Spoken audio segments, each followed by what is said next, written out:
Self-aware millennial.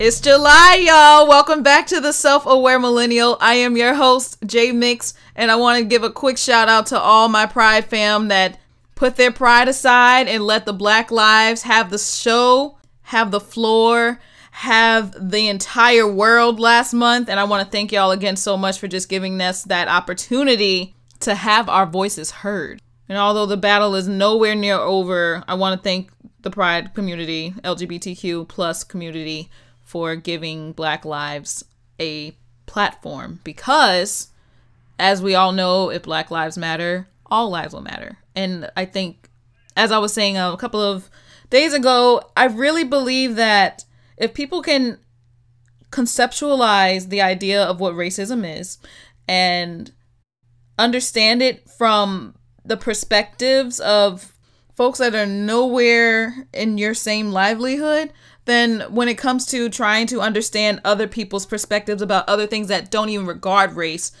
it's going to be a lot easier. With that being said, there's a lot of things in the Black community that we still have to address ourselves and our own preconceived notions about things. But that's going to be on another episode. We're going to talk about that later. But before I move on, I wanted to just let y'all know that I did make a special announcement while I was on Instagram and Facebook. It was just kind of impromptu. I kind of already talked about it over on this platform a little bit about my bisexuality, and also I think the newer thing that I was letting people know was that I'm also polyamorous, because yes, I've realized that I can love more than one person at the same time. It's still new and fresh to me, but I'm already accumulating resources of folks and other folks that have this experience already, so that I'm not just in the dark and unsure of how to maneuver through being polyamorous. But I wanted to let y'all know that because I'm vulnerable on this show, and you only grow when you're vulnerable. Well, now that y'all know that, you're going to understand why I want this next month of July to be dedicated to holding ourselves accountable, not just holding someone else that is not like you accountable, but holding ourselves accountable. So I will be holding myself accountable this entire month. I'm on a mission to call myself out on everything that I still hold implicit biases about, prejudices about, and everything that is still making this world problematic, because it, again, starts within yourself. And I just want to be the example of showing y'all that I'm not perfect either. I know that there are things about myself that have still to evolve, and that's okay. The biggest permanent gift that you can give to yourself and to others around you is admittance of your downfalls. How many times as a child did an adult not apologize to you when they should have? How many times as an adult have you underestimated a child and never apologized to them for it? I know in my childhood and in my lifetime, there has been very, very few instances where I have been apologized to by an adult, even as an adult. It's very rare. Yet anytime I did something wrong as a child, an adult would always tell me to apologize. Now, I know my story is not the same as everybody else's, and I'm just really sour because of it, but what I have learned in my perception of life is that adults are very difficult to put their pride aside and see humanity for what it is, even in a child. You don't become a human worthy of respect once you turn 18. It's supposed to start well before conception. But that is another podcast topic for another day. On this episode, I will be joined by my college friend, Beau Autin, to talk about sexual racism and implicit biases in the gay community. He, like myself, currently works as a full-time musician. And a side note, we played lovers in an opera together. I think it was Magic Flute or something like that. Yeah, it was Magic Flute at Loyola University. But anyway, he also is a dependent care worker and tax student on the side. Beau reached out in interest about the topic that we'll be discussing today after seeing my inaugural, what kind of word is that? I'm still saying it wrong. Inaugural podcast on interracial dating. I cannot speak today. But anyway, as a participant in the impossible, girl, you know what? Beau wrote this little intro and I cannot read it. He's using big words and stuff. But yeah, he's a participant in the world that is LGBTQ plus online dating. He's here to help shed light on preference-coded racism against queer persons of color on dating apps geared towards gay men, including Grindr and Scruff. All right, y'all, enjoy my conversation that I had with Beau Autin. I've already done your spiel. Gotcha.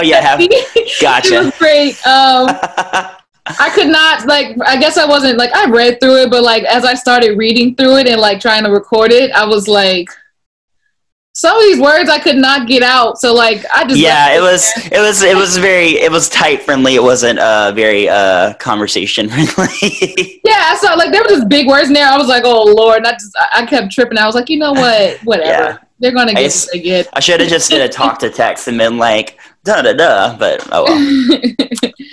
But yes, all right, everyone. So this is my wonderful friend, Beau Autin. How you doing? You're joining us over the YouTube or any visual podcast that I plan to put platform that I cannot speak today. Y'all are going to have to forgive me because it's been a week of talking and I'm to the point where I can't talk much more. I hear ya.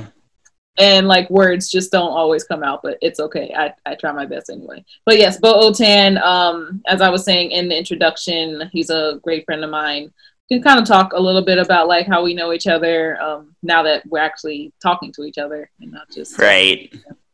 But good old opera days. Yeah, opera days. But Beau and I known each other since freshman year of high school. Not high school, college. Oh wow. Let's figure Loyola was kind of a high school. Loyola University in New Orleans. We were in the same voice class with Dr. Marcus St. Julian. And me, you, and Thomas Lynn were the trio. We literally, I think we made history as the first trio recital at Loyola or something. Yeah. Making waves, legacy. Yeah, I didn't even think about it like that, but yeah, we made history, that for sure. But yes, also Beau and I just kind of stayed friends even after college, and we've done a few things and just been rooting each other on throughout our adulthoods and stuff. But yeah. Beau is an awesome person, very talented, y'all. I'm not going to go too far into it. We can talk about that towards the end of the show if we want, about what you do as your career and just kind of a basic ballpark, because oh yeah, the introduction had nothing that was literally nothing compared to what this guy is capable of. So, but we're gonna talk about implicit biases. Making me turn the color of my shirt over here. Gay community. And then we'll get back to that. Absolutely. I'm very, very looking forward to delving into this. Yeah, me too. But so before we actually start, the disclaimer, I want to let y'all all know. So we're going to be discussing things from our perspective and exploring and answering questions about our own implicit biases. As I said in our introduction, I mentioned this. I don't know if you heard me about this. Actually, you have not heard me say this, though. But this month, July, is going to be hold myself accountable month. So this is just the thing where we're holding each other accountable, but I like it. Self-reflecting. That's the theme for this month. That's why I'm going to stick to it. But I welcome all of you to think about your own biases that are listening and that are watching. And whilst we're figuring out ours, feel free to take notes and, even if they're just mental, just make sure you're keeping yourself hyper aware. And thankfully for you guys, you can pause it and rewind it if you need to, if you didn't catch something. But if you have any questions or whatnot, always feel free to either message me and at the end of the show, we'll tell you how you can get in contact with Beau. Cool deal. Let's kind of quickly just talk about I want to let people know because you approached me about this subject and I was like, yes, let's talk about it. And then literally right after you told me about it, I had a few other friends that were like, you should cover this. You should cover this. It was there you go. A domino effect of people. A sign from the universe. Yeah. So everyone was and there was even also other entities, other podcasts and other other people are talking about. This is like a really hot subject right now. Yeah. It's because of everything that's happening in the world with Black Lives Matter movement and everything. Absolutely. Like, we are holding white people accountable for their biases, and we know so well how to help them rationalize that because we've been trying to do it for like the past, 500 years or so. And it's very interesting. I'm finally, I mean, maybe I'm seeing this from a different perspective, but I'm seeing more as a whole, we as white people are holding ourselves accountable for our own actions. I mean, we got a lot of work to do, obviously, but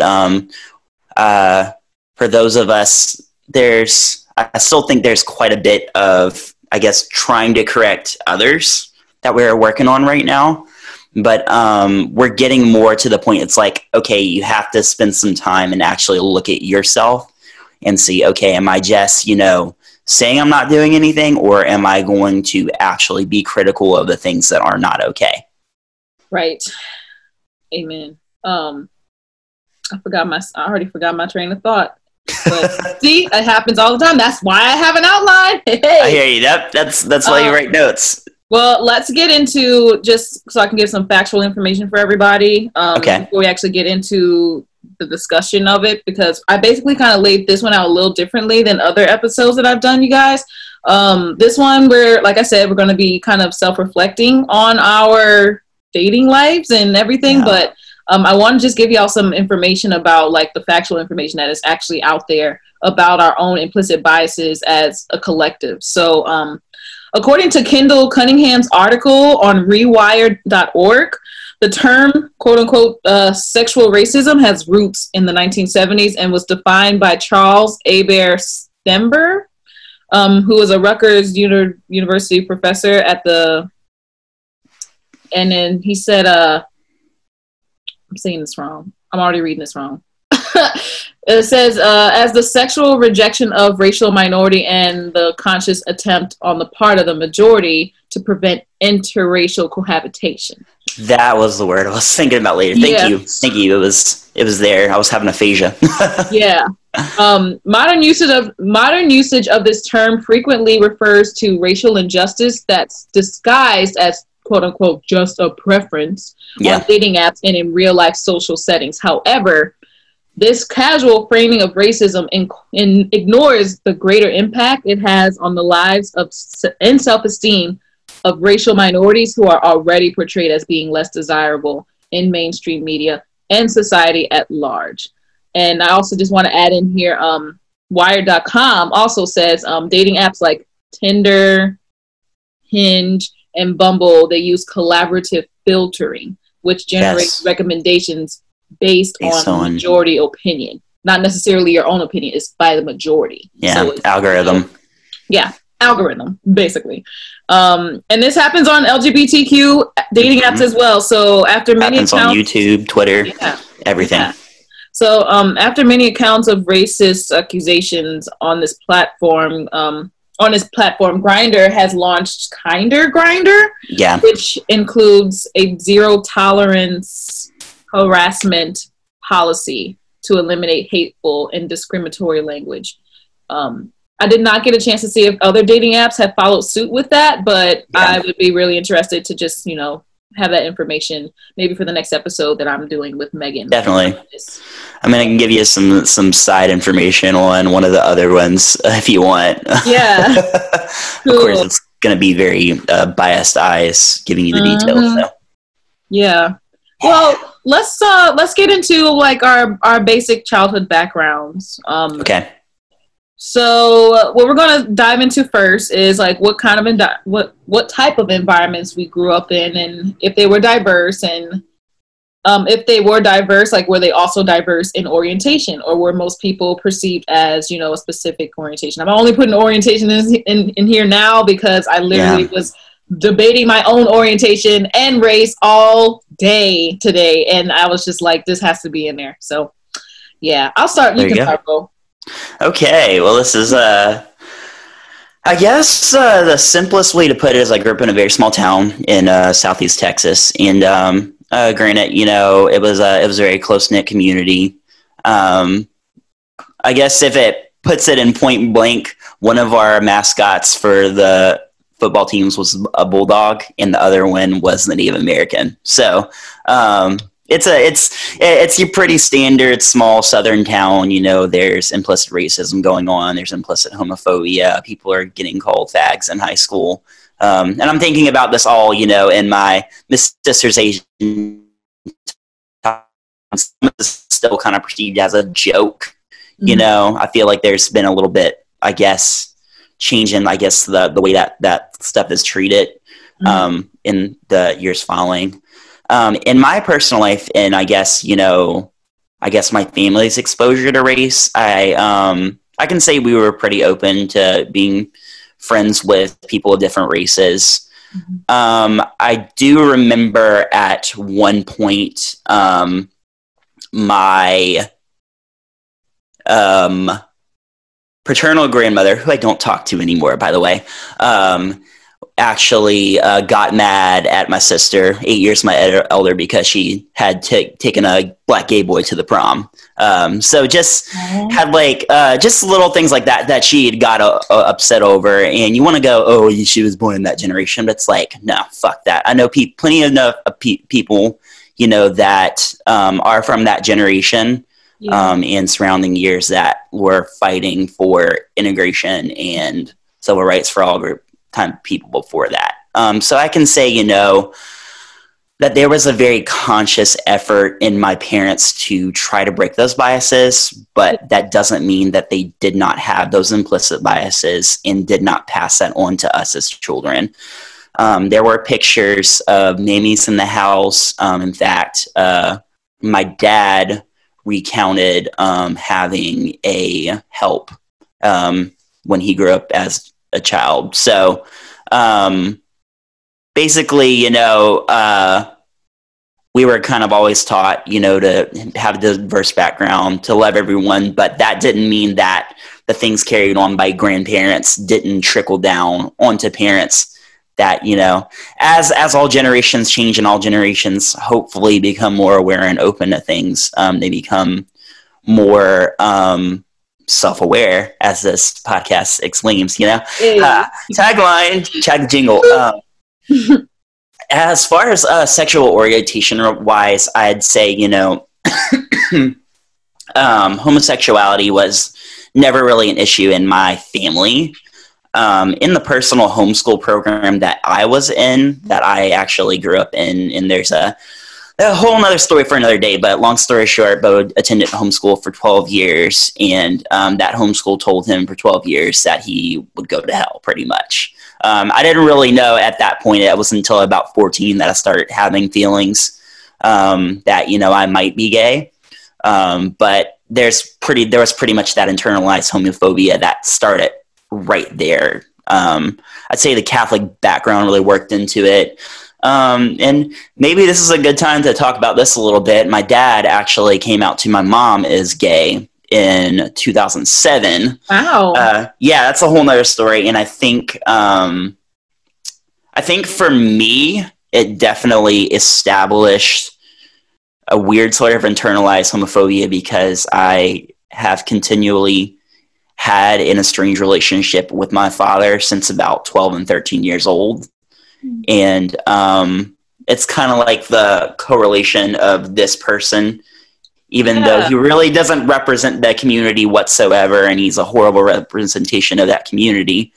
It led me to not want to be anything like that. And I think that was a huge part in me postponing my coming out until I was 23 years old. So I feel like I just totally, you know, desegregated it from talking about it actually all is valid. Like, story, but it all is valid. Like that's I'm really happy you shared that. I'm actually curious. Said your dad came out when you were around 14, right? Yeah, 14 years old or something like that. And you said that y'all had like a relationship that was it because he maybe thought that you were also like you were almost following in his footsteps and he didn't want that, or no, it wasn't anything to do with that. It was just, it had to do with a lot of other things, you know, going on in the family. I think it just generally had to do with the fact that I had an estranged relationship with him. Yeah. And, you know, when you see somebody and you kind of have that correlation, and I think this may go into the kind of dropping somebody into a stereotype. Mm-hmm. I will say that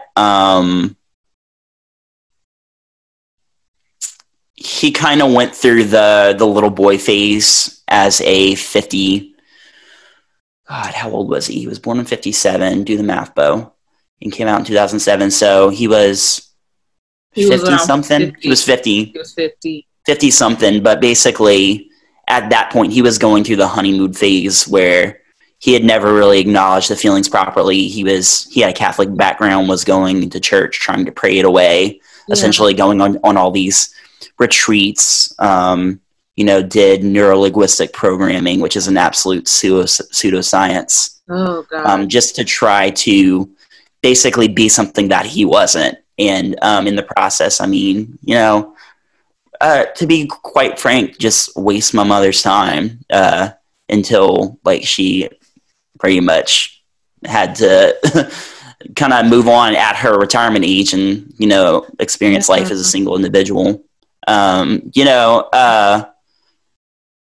forgot where I was going with but like, I think just the aspect of his self-loathing and self-hatred in himself. And I think also that toxic masculinity that came with it, because he also, had a lot of issues with anger. And I've had to like address those in therapy myself. I've been 5-time CBT graduate over here, but I think that expression of anger is seen as such a masculine thing. And when you throw something, you punch a wall, or you gnarl your teeth at somebody, you do something like that.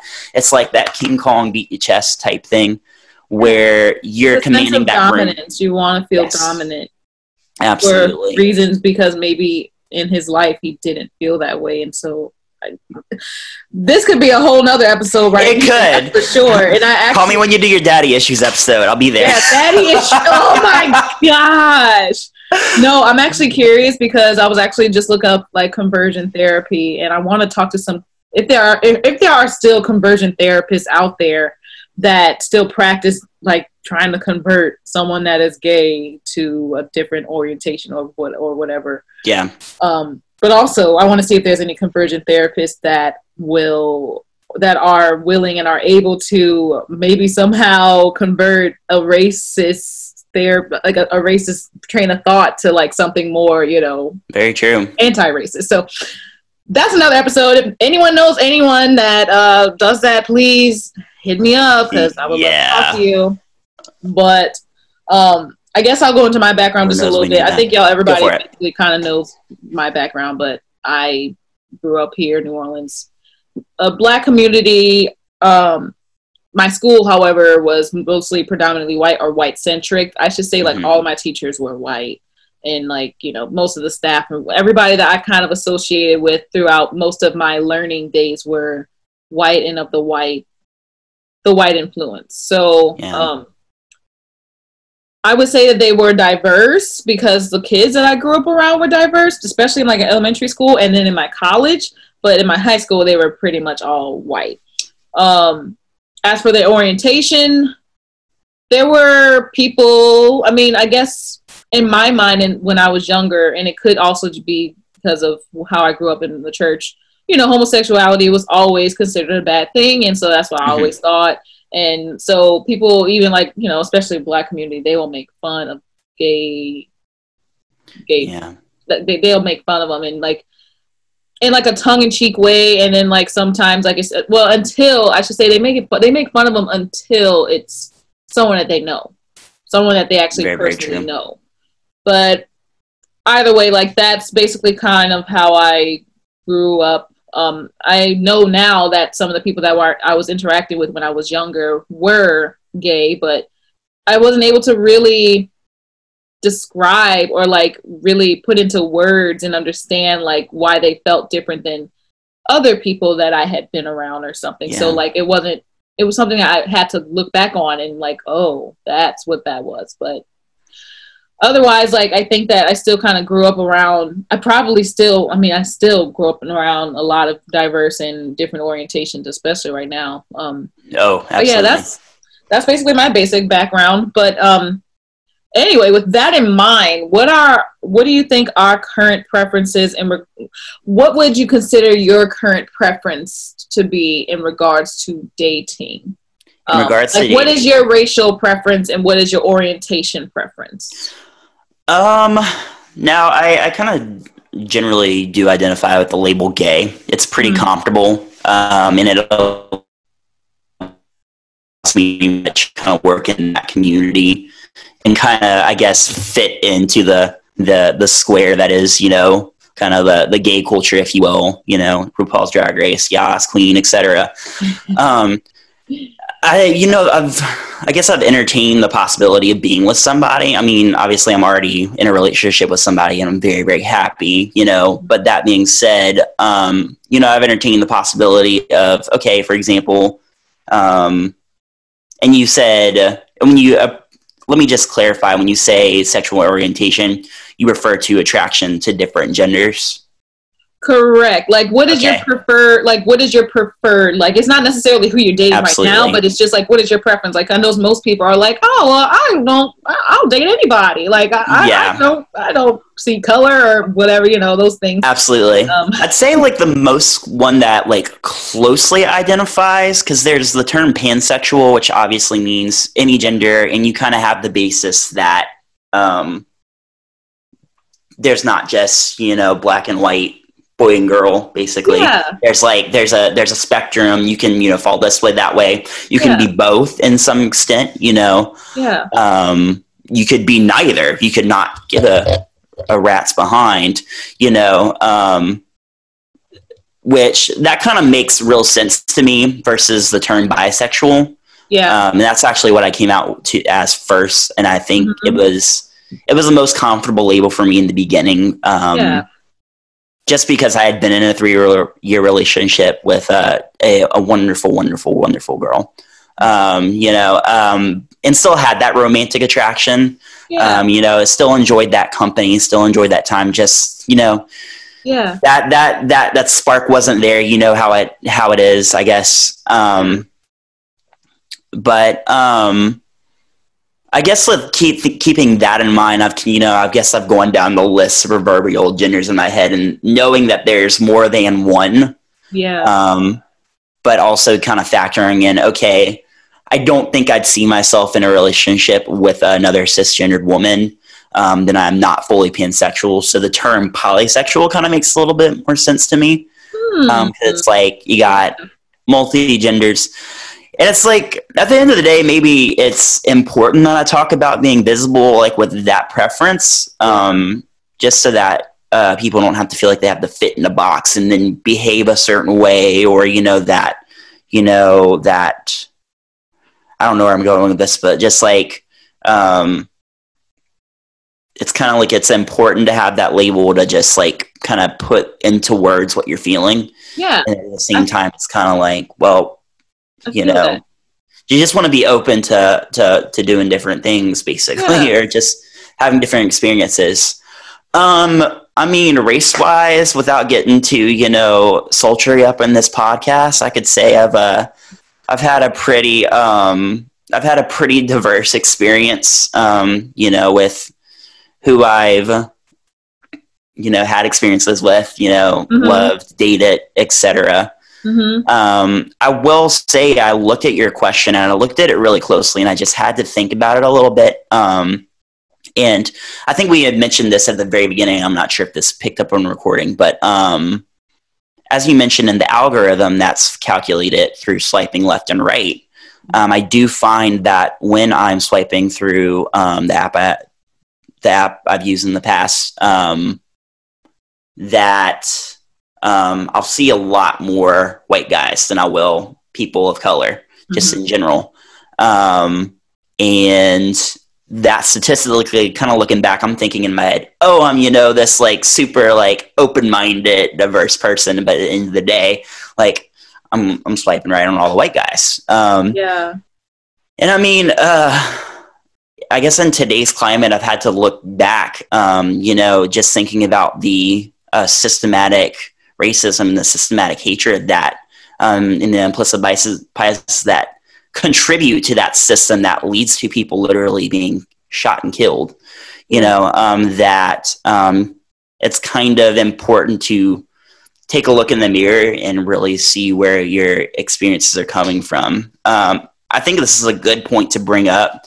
And I don't think I want to go specifically into, you know, like this one, that one, that one, that one, because it's not helpful for this conversation. It doesn't make anybody feel like they're valuable as a person. And the purpose of this podcast, I want to iterate that everybody is valuable and deserves equal love. You know, I will also say, though, that generally when it comes to a white person, I will be more likely to date that person regardless of their body type or their gender expression, etc. Mm-hmm. Where when I'm looking into, you know, other races, I'm a little bit limited to the type of person. Like we have all these little terms like we use, like guy next door and otter and jock and bear. Mm-hmm. And those are like, you know, I'm just kind of like, with my own race, maybe because there's something we share in common, and that goes with the whole narcissism of just wanting to be with somebody you look like, or it's a comfortability. Yeah, comfortability. I mean, it's like why when you go to a park, I always think about like when I'm going to a park and I see ducks and geese all in like their own little cliques.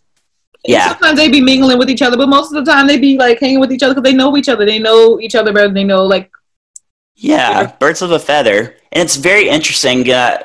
I guess you remember the Strength Quest test from like college when we had to like go and look through. One of my top ones was includer, and it's very interesting because that sort of thing has always stuck with me. Mm-hmm. Like if I'm in a group of new people and I'm with, you know, say a bunch of people I know, I'm gonna go to the other side and go socialize with the other group of people, even though like I may not necessarily want to, if that makes sense, just because like I feel uncomfortable if the groups aren't intermingling. Yeah. And it's very weird because I think my dating behavior and who I've chosen as a partner this is very interesting, maybe point to bring up. It has sort of it's been influenced by the fact that I kind of want to avoid having to correct racism among other white people, if that makes sense. It's kind of like I have difficulty finding another white guy to date that doesn't have some sort of implicit bias that just constantly bothers me and drives me crazy. Mm-hmm. So it's almost like it's easier to be with somebody else, you know, that's of a different demographic that we can kind of constantly challenge each other. Mm-hmm. And maybe that just element of, wanting to evolve a humanity that, I think I see. I think I understand where you're going with it. So you're saying, so you're dating someone that is not of your race? Is that what you're saying? Yes. Okay.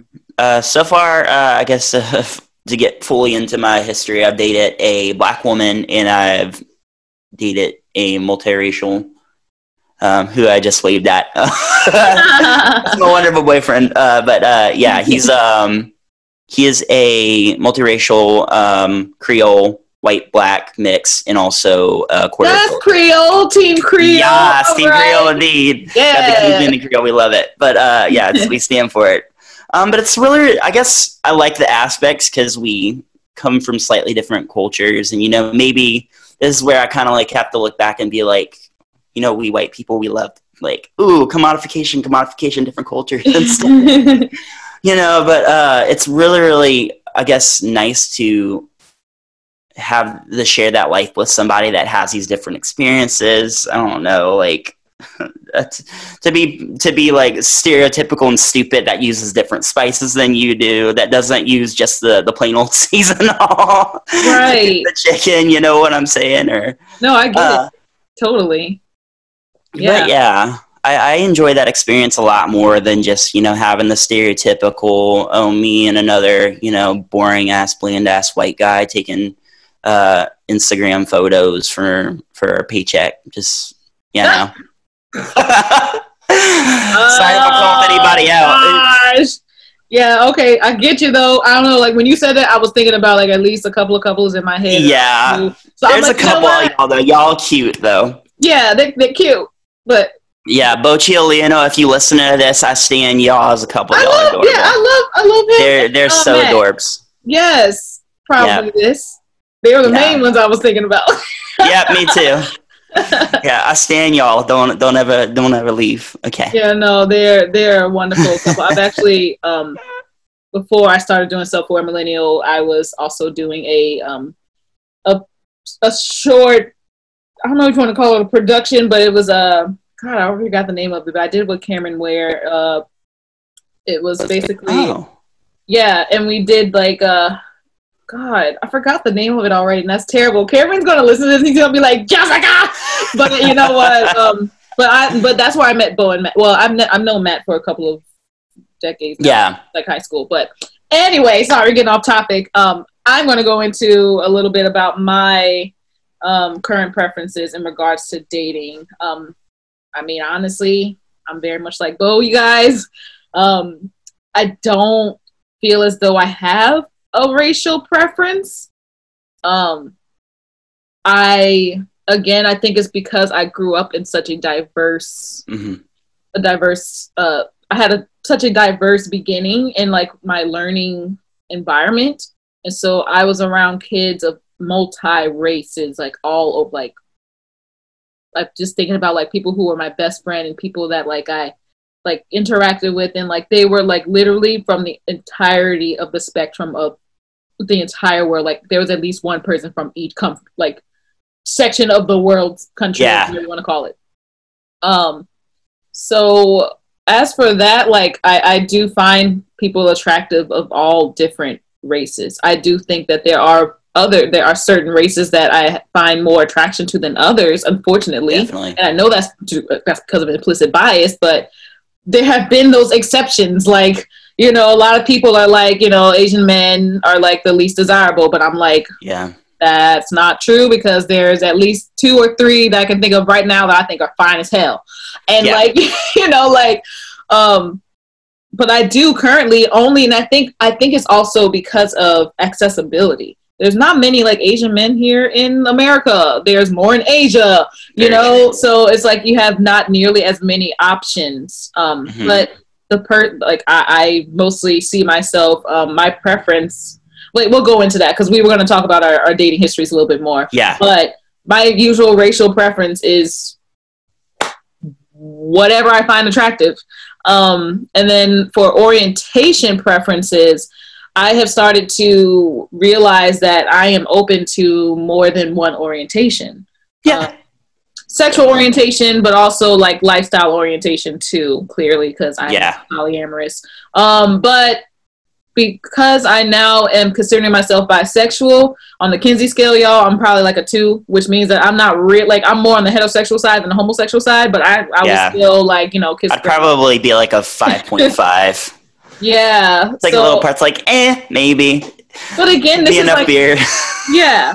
This is like an evolution, however, where like it may change throughout my life, and my Kinsey scale might weigh more or less. Like right now, I know that's what I'm comfortably saying I am. But I also, you had a really good point talking about like how you find yourself to be more of a polysexual because you find more than one, like male and female. Like that's just the 2 genders that we use for bisexuality. But like if you're actually attracted to a transgendered woman or man, or you know, someone that doesn't even have like that doesn't even like identify themselves with any gender, then that makes you like polysexual. And I feel like I have those traits. Like I've definitely had attraction for trans men and women. So like maybe I'm polysexual too, you know, like again, like evolution. Learn a new thing every day.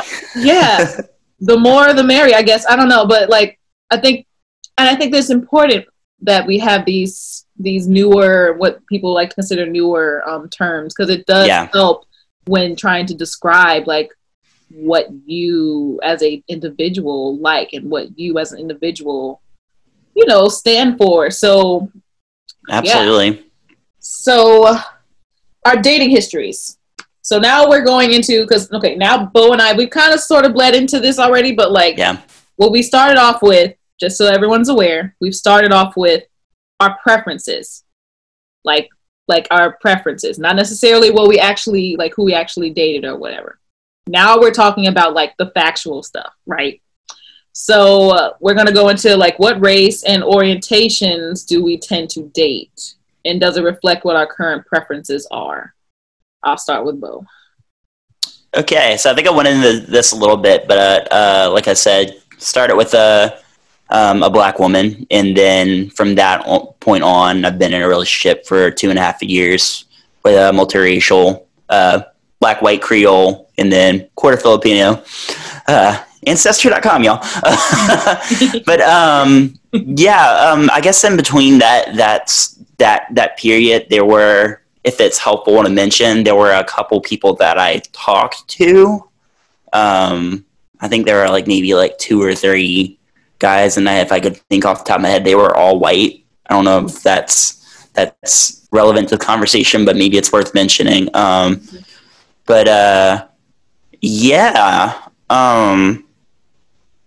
Like other than that, I kind of had the 2 runs, and then I found one, and I'm like, okay, this is good.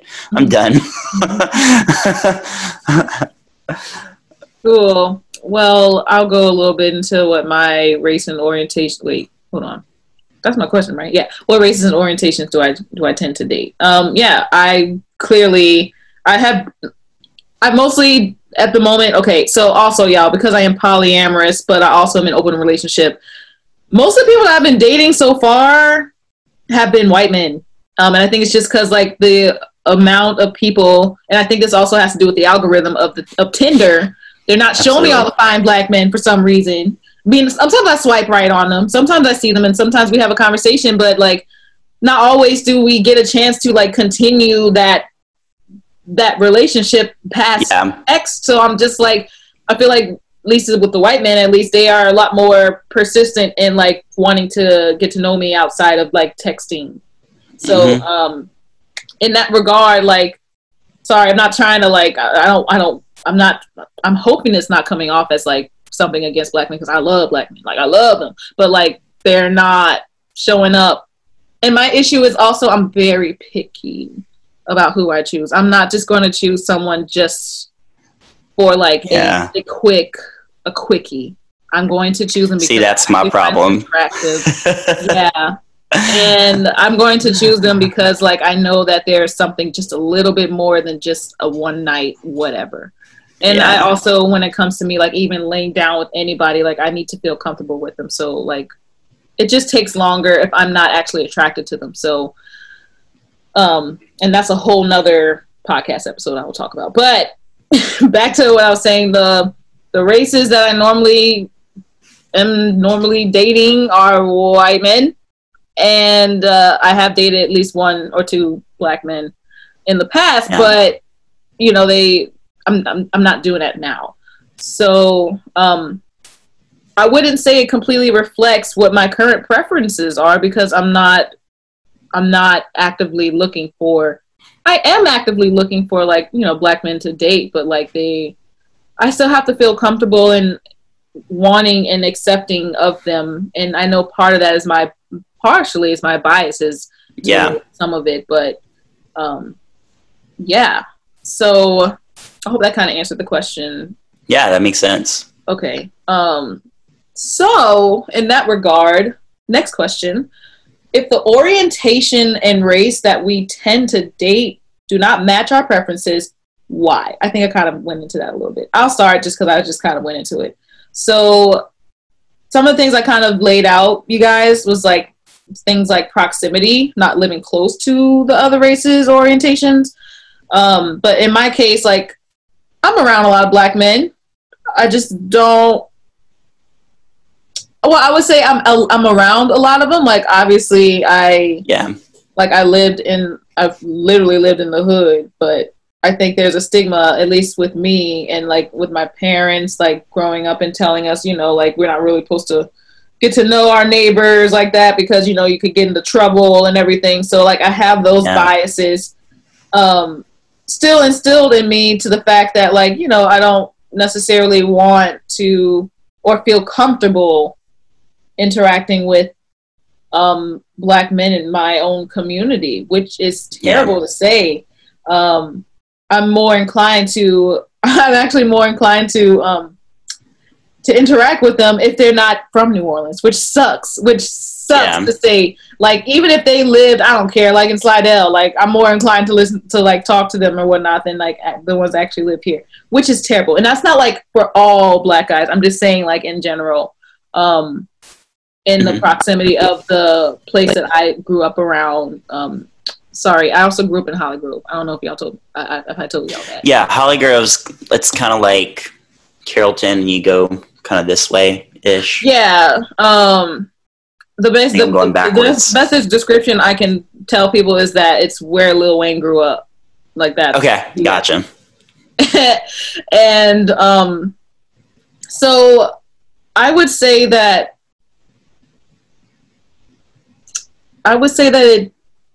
it does reflect, or it doesn't reflect, my current preferences in a way. Or did I say that right? I don't know. Yeah. It's such a slippery slope. So proximity, that's what I was saying. Proximity. I think that has something to do with it. If there's like any biases within the community that you're already around, like I know there's people that live amongst communities of people who don't support your individual preferences, so you're more than likely not to want to, you know, pursue your actual preferences because the community around you is not going to be for it. But also people hold fear. They hold fear for their own biases. And they're afraid to come off the wrong way to the people that they actually have preferences for. So that they're a little bit more like iffy about. That's a huge thing. Yeah. So, and I would also, there was another thing that I had, but it'll come back to me. It had something to do with the proximity claim that I mentioned. But right now, it's not coming to me. I should have wrote it down, but didn't. Yeah. But do you have anything to say on that? Like, So I'm thinking, like, I guess dating history-wise, I mean, I guess the one thing I haven't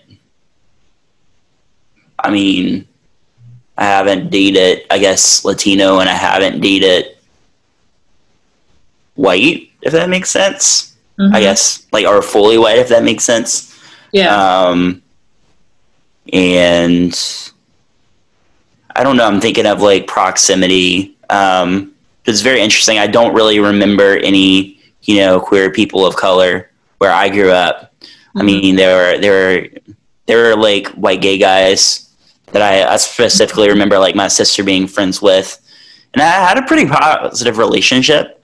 Yeah. I think there was still, though, I guess, that internalized fear of, like, kind of being like them, because I saw them getting, you know, I saw attention being drawn to them, not necessarily being, like, bullied, just being, like, picked on. And I don't know if, like, it's the concept of just not, like, liking to, like, have attention drawn to you or anything. Yeah. But it's weird. And maybe in the other token, I'm trying to think of something I did want to say, but I've been there. It's okay. Yeah. It's on the tip of my tongue, but it's not there. It's okay. I actually remember what I was supposed to say earlier. Okay, go for it. I can go, and then if you remember, yeah, give me some time to think. Yeah.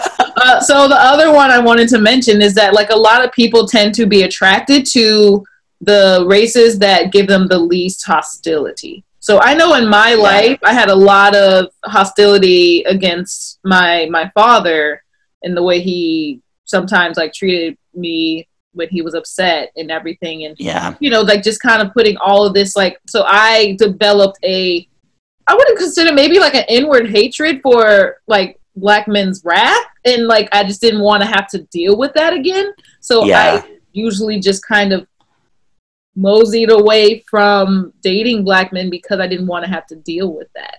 Very interesting that you bring that up. But that also brings an interesting point, too, because I think about it, and I've always kind of had, I hate to say, a short guy fetish. I like guys to be, like, 4 inches shorter than me, and Manny is no no other perfect evidence than that. But the concept of being with somebody taller than me kind of physically intimidates me. And oh, that's so interesting. Yeah, within my tall, own, y'all. Bo's tall. Yeah, well, I'm not really tall. I'd say I'm 5'10". I'm average tall, if that makes sense. He's taller than me, so I'm the kind of guy that's gonna say 5'10" and a quarter, or three quarters, and the third quarter matters. But kind of like you said, that internalized kind of fear of wrath, and I don't know if it relates in the same way, but I feel like in the scope of the white male gaze in the gay community, there's this standard that you always have to be above. And it's like you're thinking like, okay, I need to like be perfect like this, and I need to have my hair like this, and I need to have this kind of like inflection in my voice so that, and I need to not put too many exclamation points, so that's going to make me sound too enthusiastic. And, I'm going to need to, like not make sure I'm not responding 3 or 4 times. And it's just like because maybe there's a higher level of responses given to them, which was emphasized in that article that you had sent me, and also in the very whitewashed BuzzFeed article that we watched after. Well, we'll get into that in a second, but that there's so much, I guess, don't mean this to say like, oh, they're the best, they get the most, but like white guys in general tend to get the most attention, yet they respond the least. Yeah. They're in effect the pickiest, which means they're kind of the gold standard to reach after. So you're either like, you're kind of obsessed with kind of getting that, I guess, trophy, if you will. And I think this could apply to any race in specific. Yeah. And it could even, be looked at as fetishization, depending on what race it is. Yeah. On the other hand, it's kind of like you just kind of want to stick your middle fingers up and be like, I don't need you. I'll go find somebody else, that, for lack of a better word, that wants love as much as I do, if that makes sense, and not just, wants to soak up each other's narcissism, because we both are I guess, in society, the gold standard for American beauty, Yeah. I don't even know where I'm going with that, but I guess you're definitely onto something, and I think we're going to actually talk about this more on the next episode, and I hope you're tuning in, because we're going to go into more about attraction versus fetishization and what that really entails. Because even in the relationships that I am currently, there's a lot of I had to kind of look at the people that I have dated and see if they're seeing me as a person or they're seeing me as a Black woman fetish. There's clearly an attraction there, but you can definitely I think what I will be trying to do on the next episode is trying to unpack what makes me feel like a person, like a human, versus me feeling like a fetish. Because there has been a few instances, even in like my current relationships, where I've definitely felt more fetishy than attraction. Yeah. But there are certain situations that I will allow it. And not that I will allow it. Not that I will allow it, but like I almost embody that fetishization just for the desirability factor of whatever you're doing at that moment. But that empowers you kind of in a way. Because I'm using that to my advantage, and I know that I only use it with the people that are already familiar with who I am as a person. I'm not doing it with a stranger. This is like a totally off topic thing. And I'm putting a hypothetical here because I don't want to talk about anything else, but say 2 older gentlemen have a threesome with a younger boy not a younger boy, but a younger aged individual. Yeah. The younger one gets the attention from it, and also gets the kind of gaze of being the young one and the, I guess, good looking one. And they, in a sense, they're being fetishized at that moment for their age. Yeah. And in turn, maybe the youngest one is also fetishizing the older person in their age as well, which Lord knows fetishization is word number. It's like appear in operants in the gay community. Yeah. But and I think that'll be a cool thing to kind of go into in your next podcast. Maybe not necessarily a race play because that's a little testy, but like, you know, the concepts of fetishization and, you know, I'm not how that works. Especially, okay, because now we're talking about, I'm gonna make a mental note that I'll talk about porn categories because I feel like that has a lot. Yeah, that'll be a huge thing. Sure. I don't tend to look at the porns that have like any race play with it, but I mean, I am clicking on the ebony porns because I want to see black women having sex. Yeah. You know? So, you know, like, it's just easier to have categories sometimes just to like see that. Knowing that they are still people, but I think there's just certain aspects of it. I don't know. Like, again, it's going to be on the next episode because there's too much to unpack right now. But for the sake of what we're talking about, let's actually get into, there was something that you mentioned in the email to me, like last night, that you wanted to kind of talk about. So you were saying you want to talk about the white commodification in the gay community of physical traits that are treated as negative stereotypes against persons of color. So example, like a big butt or plump lips, slang English and all that. Yeah, absolutely. Because you kind of think about that. I think that goes into maybe what I explained at the beginning about like kind of looking at myself in the mirror and going into, okay, what do I find attractive? And I mean, if you scroll on TikTok, like, and of course the algorithm's catered to me with all the gay content in the freaking world. But it's, you know, it's like, it's guys like walking away and, you know, they're wearing tight sweatpants and all the comments are like, thanks for cake, thanks for the cake, thanks for a cake. And they're white guys. Or sometimes they're Latino guys, because Lord knows we fetishize them too. You know, everyone fetishizes each other in some way, shape, or form. You have a point there. But I think it was very interesting because you did send me also that Instagram link where, okay, you know, big lips and, you know, nice thighs and a big butt. Those are good traits on, you know, a white guy. They're very desirable. They make him, you know, like a good, like attractive, etc. But on a black femme, for example, it could be something seen as a negative trait or something that's overlooked.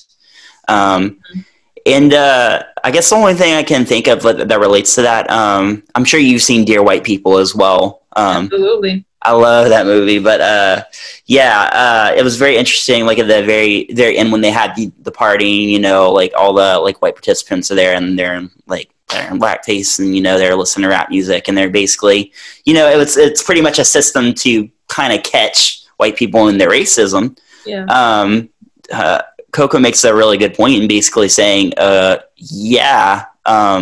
you realize why they have this fake tan on and, you know, they're listening to rap music and they're doing all this. It's because they want to be us. They want to commodify us for a benefit because it, you know, I'm gonna be totally honest that like I kind of feel like at a state of point I've had to just kind of look myself in the mirror and say, hey, I'm not the Dos Equis spokesperson, most interesting man in the world, just because I would date you regardless of your race, you know? And it's like, I even recall, I'm digressing to a totally different point right here. I promise we'll go back. But like I even remember just like one day it was just like a group of beautiful black women sitting, enjoying music. I was out playing one of my gigs and, you know, they were sitting, you know, talking about, you know, who they would date, etc. And I think I had piped in just like jokingly, like I'd date a black guy, of course, you know. And then, or no, I don't even remember what it was about. Or they had asked me that, and I had said, I'm dating one now. Like, what's that? What? And I got a high five for it. And I'm like, at one token, I'm like, I guess it's cool that we're, you know, I guess commingling, but at the same token, like, I don't feel like I deserve a champ on the pedestal because I'm, you know, copulating with somebody of a different ethnic background. Like, yeah, I feel that. I think there is just more of it's kind of like when people, it's kind of like when white people, like right now, they're like in my DMs, like asking me, you know, are you okay? I wish I could do more or something like that. It's helping them. It's like making them feel better. Very so true. Like seeing that they see someone else, like upholding something that they may not like, that they agree with, but they're actually not practicing themselves. It gives them reassurance, and it gives them, a sense of totally relief. And I can own up to that as well. I think there's a part of doing something in allyship for a disadvantaged individual that is because you care about them and you love them and you care about them. So it's not entirely ulterior, but in the same token, we as humans are conditional beings. And one of the things one of my therapists told me is, if you want somebody that loves you unconditionally, get yourself a dog, because everybody else on this planet, they're pretty much out to either, get something out of you or do something good for you and make you feel good about it. And I mean, like in the grand scheme of things, if you feel like you have to explain why you did something, maybe that kind of goes into question, like, why did you do it in the first place? But we could go on. Digression. I think I also wrote down, I think it was, you may have already said this, but you said you'd like to get into how the white individual benefits from dating interracially in the form of being seen as benevolently open-minded. I think we kind of just like discussed. Yeah, maybe I did. Yeah, we kind of anticipated you. Yeah.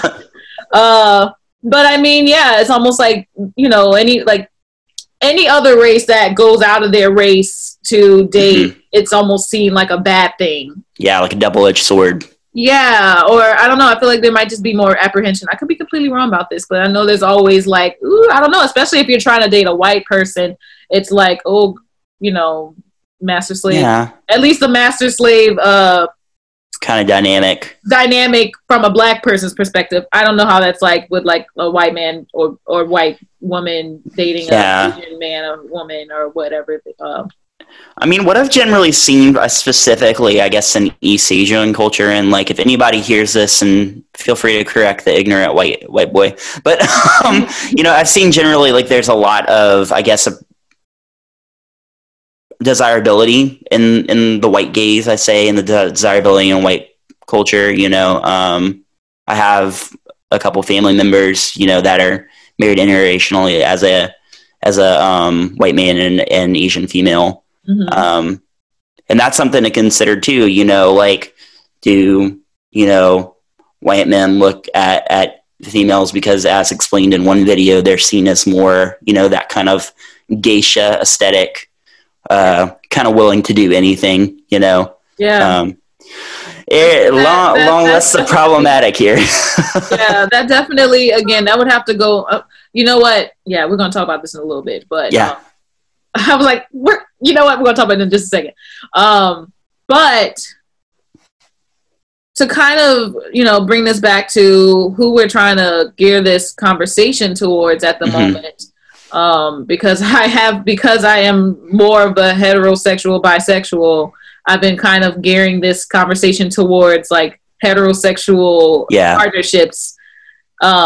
How can the LGBTQ community do better? I don't think it's about the LGBTQ community doing better. I think it's about the white males within the LGBTQ community doing better, because we look at everything. Okay. Yeah. I mean, we got to look at this from, I guess, and I don't mean to mansplain, but like, we got to look at this from the line of patriarchy that's here. That's a clearly established thing within that community. And it's basically white men, white cisgendered men sitting on the top of the shoulders of everyone else, which means we got the prime platform to talk about this kind of stuff. We have the prime platform to advocate, to elevate voices that want to talk about their experiences, not just hear about them and, go broadcast them and, kind of tell our version of their story.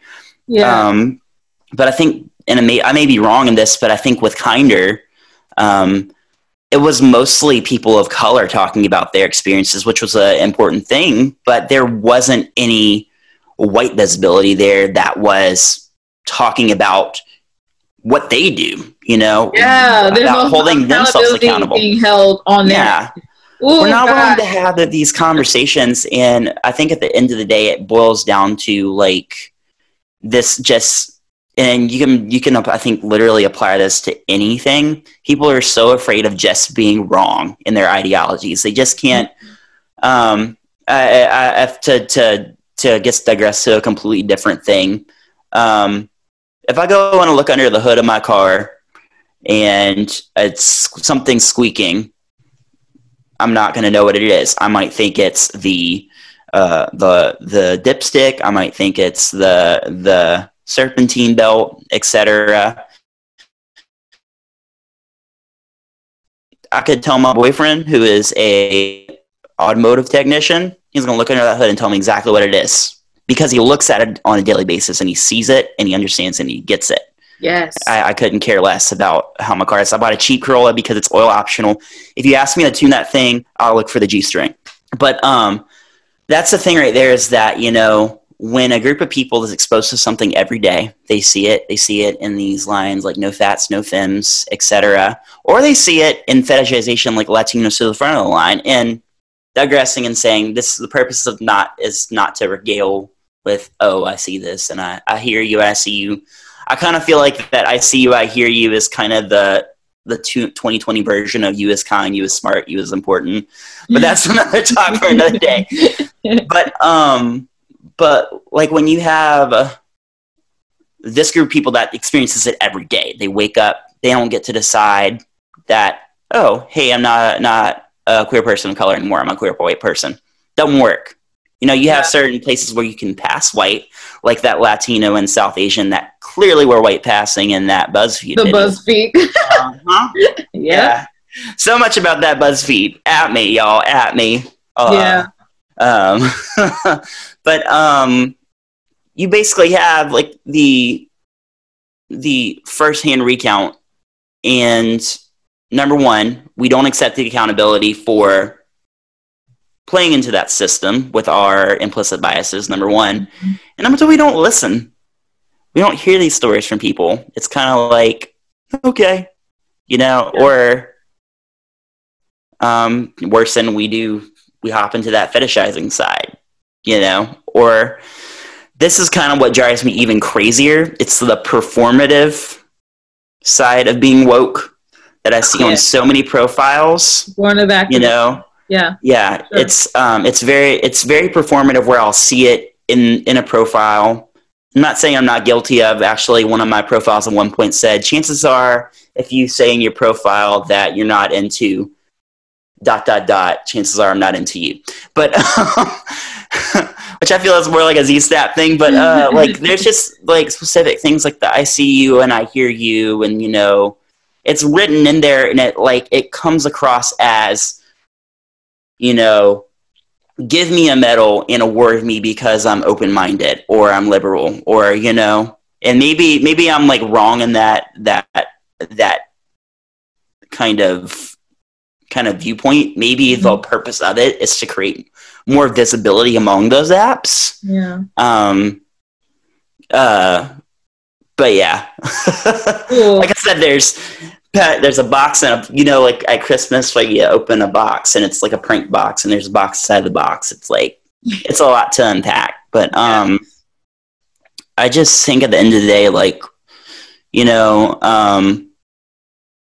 white members of the LGBTQ community, especially men, the progenitors of this wonderful patriarchy we have, they have to kind of sit down and, number one, actively listen, you know, without kind of putting things in their own paraphrase, and use their platforms and use their opportunities to talk about things, and not in a way to elevate them and be performative, but in a way that truly, you know, elevates people. So, yeah. Cool. Well, I was actually, when I asked the question, okay, so I had a conversation with, and shout out to Caroline Collins. We had a conversation. I was trying to figure out, so here's what's actually happening, you guys. I have been on a train of advocating for X, Y, and Z rights for like the last month, like just go, that my brain has already started to shut off, and I needed some assistance with making this outline organized, and she's very good at that. So, Awesome. And she had some of her own ideas that she wanted us to bring on this episode. Cool. So when it came to me asking about how the LGBTQ community could do better, she said that her thoughts were like to stop putting yourself in boxes, because there's even things within the LGBTQ community as a construct that are in a way problematic. Like people will call each other, oh, are you a top or you're a bottom? Or, like they're like, oh, I only date butch women, or like, oh, I only like girly women or whatever, like, I know that's a preference, but sometimes it can be, it still takes like the categories of people in the LGBTQ community, like they do get outcast because of that. Yeah.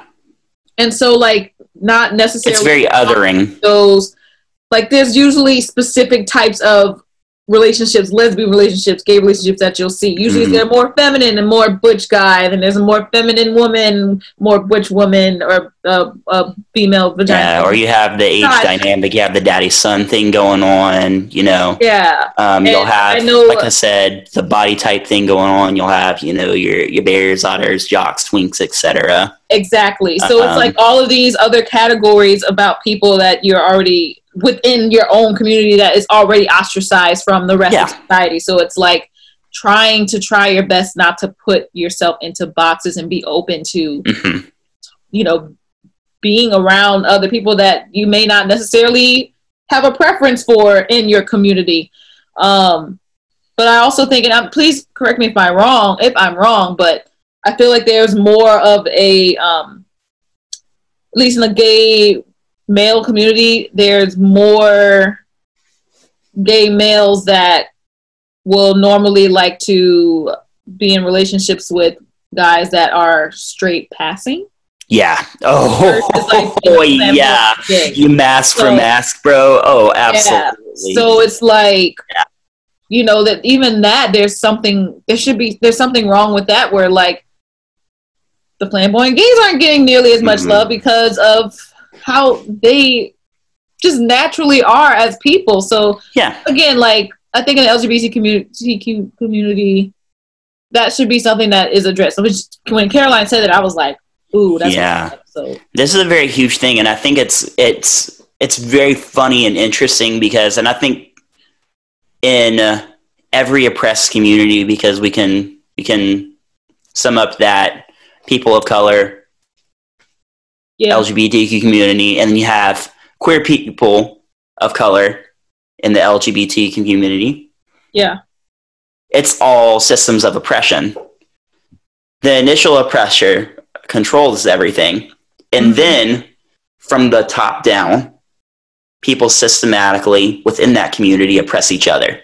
And that's how it's like a little food chain. And like you said, all these little labels and boxes, and I'm this and I'm that and I'm this body type, and nobody really fits into that. I'm not a twink. I'm 28 years old. I need to grow up.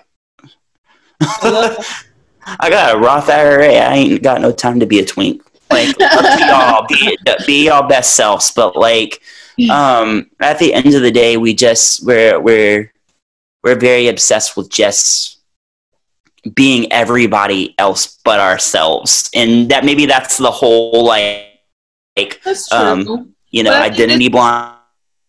Yeah, no, come back, Beau. Oh no. When it comes to their... Sorry, the thing froze. You can still hear me talking? Yeah.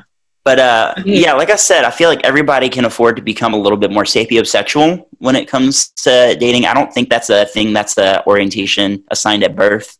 I think sapiosexuality is something that's developed with conditioning. Yeah. I think that anybody can take the time to learn about anyone, as that that study ended, people that took the time to open a message from an interracial, I guess, pursuee, what lack of better word, they logged a much higher percentage of interaction. They log engagement, and I guess at the end of the day, because of the differences, like people want to get to, like, I think there is an innate nature in humanity that wants to know people that are different than them.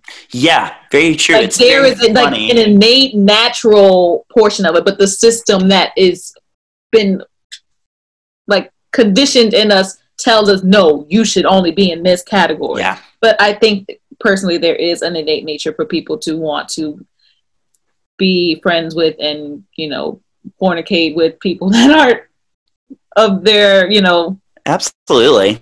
I mean, there's comfortability in, like, you know, being friends with folks that, I mean, there is a sense of community there, but I think that's my story and I'm sticking to it. I like it. But I think the other thing that she did mention, I wanted to also bring up, was that she said that you shouldn't be turned off by skin color or orientation. And I think, you know, some people use the dialogue or dialect. They're like, well, I'm just turned off by this, whatever the construct of person that they are talking about. And that's problematic. So you shouldn't be turned off. Absolutely. It's funny you bring that up. And I think this is an important thing to bring up. Our beloved friend, Adrienne Claveria. Yes. Yes. What is their stage name? Ariana? Ari. It's Ari. Yeah. But they had brought up on their page about or no, it was actually another person we went to school with had brought up about just like, should I feel bad if I don't want to date somebody, you know, of a different I guess that's not cisgendered, basically. And, you know, Adrian got on trying to, you know, basically explain. And, you know, it's kind of just shut down like, well, that's just my preference. And, you know, my whole point of being, and it's, excuse my French again, why the fuck do you have to tell people what you prefer if it's that discriminatory? Because nobody's knocking on your door, probably, if you're that discriminatory. I mean, and more power to you if you have this, I guess, limit. But like at the end of the day, the question is, go look in a mirror and ask yourself why. What's stopping you? Like, self-reflect right quick, see if there's actually a reason, and then come back. But like most of the time, these kind of questions and like these things come off, people are thinking completely deeply about it. They're just like, you know, it's very surface level, these types of conversations. You really have to be in a space to want to self-reflect about that before you even bring it up, because otherwise you're just thinking surface level. Very true. I love the way that you preface this conversation with just talking about our backgrounds, because I think that really, like, when I started thinking about, okay, why I choose this and choose this and choose that, it really kind of made that click. Like, oh, hold on. It's more Freudian than I thought it was in the first place. Yeah. And I think, okay, so this is perfect because I want to get into what me and Beau are actually going to be doing in the next week or so. I've already actually started it, but we are actually going to conduct a survey to help our TSAM community figure out, you know, where their implicit biases might lie. Even if it's going to be kind of like how we did in this episode, but it'll be in the form of a survey for you guys. And what I would love to do at some point during the next couple of episodes is get the feedback from some folks about, you know, their own implicit biases. And it's going to be open to anybody, any race, any orientation, whatever. I'm going to try to keep it as general as possible, but as specific as possible to, like, you know, your specific situation. But we're going to tackle that. And before we premiere it, we're going to be discussing it with a few folks just to get some extra ears, especially considering some of the subjects, some things that him and I aren't completely privy to. So we just need extra ears and eyes and make sure that the way that we are presenting it to everyone that will be taking it is fair and equitable and showcases their humanity. Yeah. Because I mean, like, clearly, like, even in the beginning, like, when it comes to selecting your gender, like I had to be like, it can't just be male and female. It has to be, it has to cater to everyone that's taking this survey. So Beau and I will be doing that. You will see it very soon, probably within the next week or so. It'll be on the TSAM website, and I'll also have it in my Linktree for you guys. But before we go, so what I was trying to do, so I think we're on episode 18 now. I've been trying to figure out what I wanted to call this next segment. Like my little advice column. I just never had a name for it.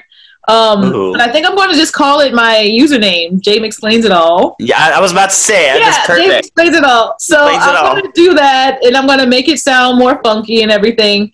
But we're actually not going to have any TSAM feedback or like stories this week. Gotcha. Because I kind of asked at the last minute if anyone wanted to if we wanted to tackle anything, and no one said anything. It's fine. The survey. Last minute. But yeah, just do the survey. Fill it out. I might fill it out too. You never know. Yeah, I know. I might actually answer it myself. Yeah, let's do it. So since we're not doing the advice column this week, just so y'all know, I have a name. Yay. But the other thing I wanted to mention before we close is that if you are interested, I was actually doing a little bit more research just because I had a little bit of more time than I thought. There's actually there's this app or a service called Monster Match. It's a brand. It's branded as an online dating service, but it is actually a game that exposes the explicit bias of algorithms. So it scales the plethora amounts of dating apps so that they're easier to understand. So instead of millions of users, there's just you, a real human being, and 100 imaginary monster profiles. And as you swipe right to like or left to dislike profiles, they'll show you how the next profile you'll see is affected. So you'll get to know exactly what profiles you get and miss out on over the course of a few dozen swipes, and all without actually having to go on any actual dates with real humans and talk to people and put yourself out there. So it gives you like a better idea of how those algorithms work, so that you can realize, oh shoot, if I'm on this dating app, this is probably why I'm getting these types of people that are coming up, and it's not necessarily because that's your actual preference, but that's how the algorithms are filtrating it, because they're like, oh, I mean, and on their end, they're like, like we need hits, they need certain like things to happen. So like, I don't know, like it. So if you want, everybody, go to www.monstermatch, MAT as in toy, CH, .hiddenswitch.com. And try it out for yourself. Nice. I have yet to try it out, but I'm going to hopefully try to do it before I do the next episode with Megan. And I'm going to probably, do a little self-reflection on that. And so you said Monster Match, correct? Monster Match, yes. Got it. Yeah. Like Monster Mash, but Monster Match. It's the Monster Mash. Yeah. I love it. So, with that, y'all, I want Beau to kind of give a little bit more of a background of what he does before we close, because I think it's great what he does just with his skills. So well, yeah. So Jessica and I are both vocal performance products of Loyola University. Products. Doing the musics. So yeah, long story short, I sing Baby Shark to kids at restaurants for a living.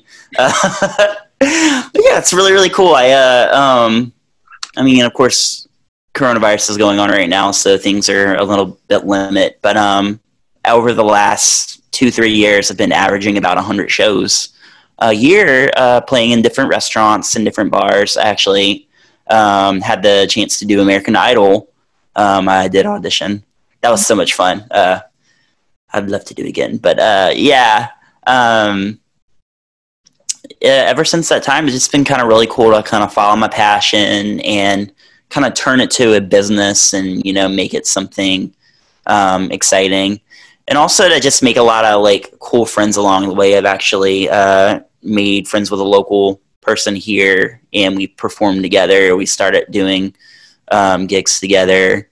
And yeah, I guess in my experience, I've started getting more into, I guess, the admin of business. It's led me into tax preparation. So I'm now on the fast track to hopefully kind of start working as an enrolled agent with the IRS, kind of help people through the process, because I feel like everybody goes into, whether it be music or any form of entrepreneurship, and it's such a scary thing to account and keep track of everything, and like right when you're doing all that, and I guess having the couple of years experience and having to file for myself and figure out things one by one and ask a billion questions. Yeah, I'm very excited to like hopefully embark on this journey where I can, help people out with their business administration as well. Sweet. So I think Beau's being bashful. I just wanted to let y'all know that Beau also is just like really good at harmonizing with himself. I do. He has done like during like with my 24 personalities. Yeah. If you go on like, I don't know if it's like on your YouTube or whatever, it's like just him singing all the octaves of like these really difficult choral pieces, probably most likely by Eric Whittiger, but also. Oh yeah. Guilty. Yeah, like that. I did do the virtual choir. That was fun. Yeah, he did the virtual choir and he did all the parts. And he got a lot of recognition for that. But also, I think Beau, you have like perfect pitch and everything. So it's just all these little nuances about yourself that I find amazing. That it's like, it's just so nice to, to know you and just know people that have a passion and a innate natural ability to perform, to entertain, to create music. And I think that's what you really have. And he also has a very soulful voice. Sorry, I'm like hamming Beau up. It goes both ways though. Yeah. Beau, tell them where they can find you so that they can listen to more. And where you can find me. Haha. Yeah. That is 5. I'm just kidding. That's not gonna be my address. But my Instagram is gonna be at Beau. That's my first name, Beau, and last name is Autin without the S, Autin. And that's how you stayed up and saying it wrong this whole time. Dang. Yeah, Beau Autin. Oh, I said that right. Never mind. No, you got it right. I just like to tell people that because they're going to see Autin and they're going to go, oh. But yeah, I also have my Facebook page. I'm terrible about posting anything there, but I do try to keep track of like where I'm playing shows around the area. Hopefully we'll continue having some with coronavirus closures looking like they're on their way, but y'all say some good prayers that things are gonna be, or light a candle or send good vibes or whatever you can do. But yeah, so cool. Y'all. Thanks, Beau. Well, you guys, if you have any suggestions on future things you'd like me to cover on the Self-Aware Millennial, please DM me on Instagram at the Self-Aware Millennial, or you can email the selfawaremillennial@gmail.com. Follow me on Instagram. I just said that. Linktree is on Instagram, however. All the things that I'm doing in my community and in support of the podcast are literally in that Linktree if you want to just explore all the things that I'm doing, because it's a lot. And if you're all caught up with the Self-Aware Millennial episode, you can go to my Patreon, and they have some good bonus content right now for you. Today, actually, I just posted my thoughts on the Jada Pinkett Smith in August. I did read that. That's really cool. Yeah, I talked about that for a little bit because it was near and dear to my heart. With just the whole non-monogamy speculations and everything, and just like the whole misunderstanding and like just overall vast opinions on it because of the fact that Will and Jada's relationship isn't conventional, and they've never openly said if they're open or not. And so they've been saying they've had a life partnership. And so it's, people aren't completely privy to what that is because it's Will and Jada's relationship, and it's something that they created, and no one else is really going to know it unless they sit down and let everyone know this is these are our boundaries. This is what we do. Da da da da. So I kind of go into that. It's like a 15-minute rant. It's all on my Patreon. You will not be listening to any of that on this. Actually, you know what? You will. What I will do is at the end of this episode, I will post like a minute or 2 minutes worth of that rant so that y'all can hear like just the passion that I have in the conversation. Yeah, it's juicy. So anyway, y'all, thank y'all again so much for tuning in to another episode of The Self-Aware Millennial. Again, I'm your host, J.Mix, and this was Beau Autin. Thank you so much for having me. You're welcome. And we will see y'all again, talk to y'all again next week. Yes. Bye. Bye. Man, bro, I think I feel for August.